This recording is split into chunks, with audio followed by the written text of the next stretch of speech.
Hi, welcome back to my channel, Misa Lisa, and today we're going to be talking about, as you can tell, why you should not make New Year's resolutions or even bucket lists. Oh, and Happy New Year's. When I'm talking to a lot of people in the New Year's, they always ask, the first question is, what's your New Year's resolution? And what I notice is that oftentimes the list is very large and very vague, and of course there's no time frame because you have a whole year to complete it, so you just leave it till the very last minute and then you never finish that resolution and you keep leaving it to the next year and the next year and the next year until you get fed up and decide to finally get it finished. Instead of making New Year's resolution, what you should do is make goals instead. So out of your New Year's resolution, because a lot of people like to put like 10 or 20 resolutions, that's really unrealistic. You should have maybe about 5 or less. So what you're going to do is you're going to rank it based off of what you really want to accomplish. That could be either maybe losing a certain amount of weight, being more healthy, saving up for a trip you've been wanting to go to for a very long time, or paying off some debt.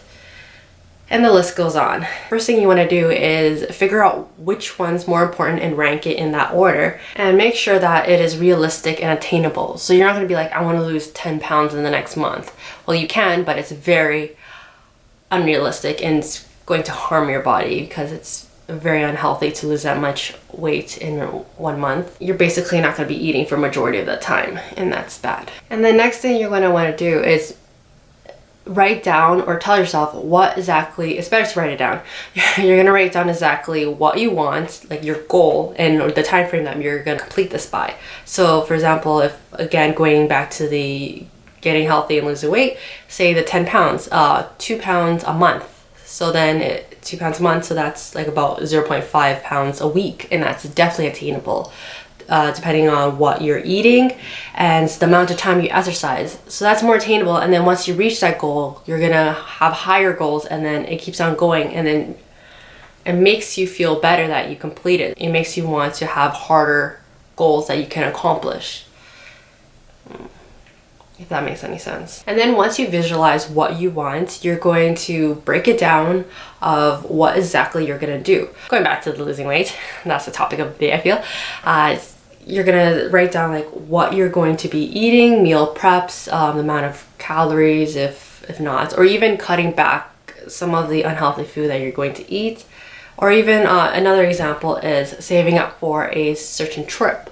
So figuring out how much that trip is going to cost, and then your time frame. So if it's 6 months that you have to complete this and the amount is say $3,000, okay, the trip's not that much, so $2,000. So then 6 divided by 2,000 is, damn, I'm terrible at math.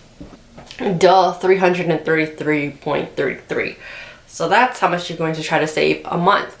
So then after that, if you want to make it even more specific, we'll divide, that's 333.33 divided by 4. So in 1 week, you should save $83.33. And if you want to be more specific, divided by 7. Oh. Divided by 7. So in each day, you should be saving $11.90. And once you break it down like that, you see that, oh, that's not too bad, because if you see the large portion, the $2,000 in 6 months, you may be like, oh, that's a lot, and then you get discouraged. So if you break it down to like per day, or even per, okay, not per hour, but if you break it down per day, you see that it's actually attainable and that you can do it. Instead of setting up yourself for failure, because a bucket list is a list of things you want to do before you die, you feel like you have an infinite amount of time.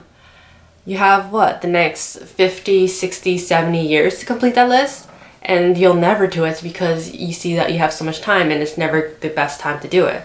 So instead, again, you should break it down. Maybe in this 1 year, pick something off of your bucket list and make sure you do that. Yeah, I was one of those people that always made a resolution, and I was also one of those people that never finished my resolutions. It would be simple things like, oh, starting to go to the gym, become more actively healthy.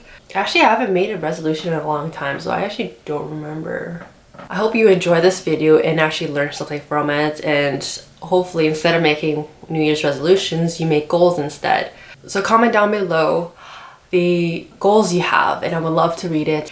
Until next time, like, comment, and subscribe. Peace.